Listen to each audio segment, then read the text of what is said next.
deu uma entrevista dizendo assim, que eu vou desejar sorte ao secretário, porque às vezes você muda os homens, mas você não muda a gestão. Eu só não consigo entender como internamente, por exemplo, nos quadros do governo, você tem uma reitora que governou, que comandou a UNEB, multicampo, e você não utiliza esse potencial. É entender que tem problemas que são velhos, né? Tem um problema do alfabeto, tem a apuração da Pierre e Bourdieu, que são problemas graves, que comprometem a educação pública de qualidade, que a gente se fala o tempo todo que precisa de recursos, e você tem provas que esses recursos estão indo pelo ralo. Então a gente tem assim, eu estou com passo de espera.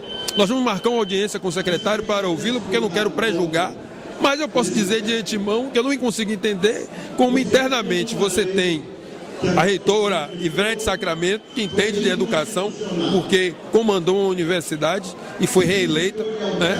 Por que você não utiliza esse potencial? Essa é uma pergunta que o prefeito precisa decidir. A não ser que a questão não seja a educação pública de qualidade, que seja a prioridade, e sim os arranjos partidários. Aí, tudo é possível, né? E com relação à retomada dos trabalhos, eu diria o seguinte, desde o primeiro momento que nós estamos o tempo todo afirmando, não precisava interromper os trabalhos da Câmara para fazer funcionar a ocupação, não inviabilizava os trabalhos da Câmara. O que nós estamos vivenciando aqui é hoje. A Câmara pulsando, o movimento ocupando as galerias e a Câmara funcionando. Então, não tem porquê, anteriormente, não ter dado prosseguimento. Agora, evidentemente, que foi preciso, também tem um dado novo, né? Então, como uma casa política, funciona sob pressão. Então, você foi construindo um consenso progressivo que culminou com o entendimento na segunda-feira de ter sessão. Então, agora é aguardar o desenrolar dos fatos. Em relação ao veto do prefeito, qual a posição do vereador?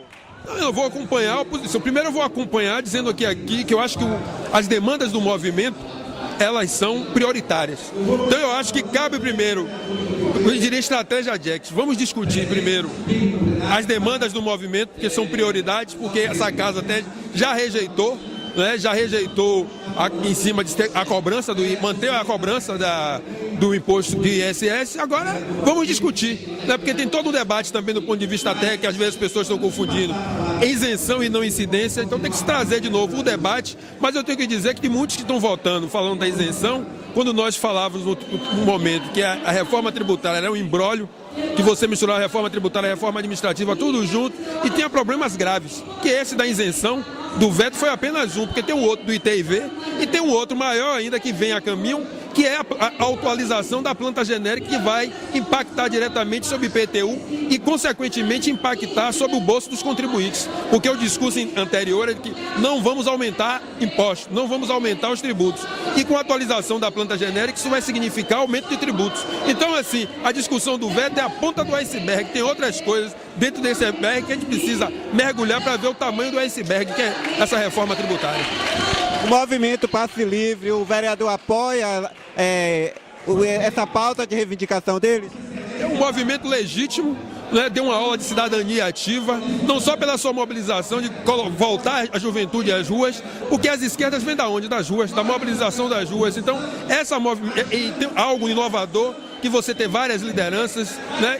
Eu acho que é isso, essas ruas pulsando, que a gente precisa trazer aqui para dentro. Eu acho que essa participação ativa, quem acredita nos movimentos sociais e não acredita no discurso que o gigante estava dormindo, porque o gigante, para muitos de nós que fazemos movimentos sociais, ele nunca dormiu, né? Agora, o que a gente tem que fazer agora é, para poder o gigante dar passos significativos, continuar a andar, a participação popular é fundamental. E o apoio a movimentos como esse. E eu fiz uma emenda agora, uma proposta de emenda que reduzia de 5% o número de assinaturas, né, os 5% do eleitorado, ou seja, o número de assinaturas necessárias para a iniciativa popular. Eu fiz uma proposta reduzindo de 5% para 2,5%. Isso estima que antes se precisava de 80 mil assinaturas, hoje a ideia é que, se for aprovado, venha precisar de 40 mil assinaturas. Então essas são algumas das iniciativas que, além de fazer a movimentação de rua, a gente precisa aqui dentro criar as condições para garantir a participação popular.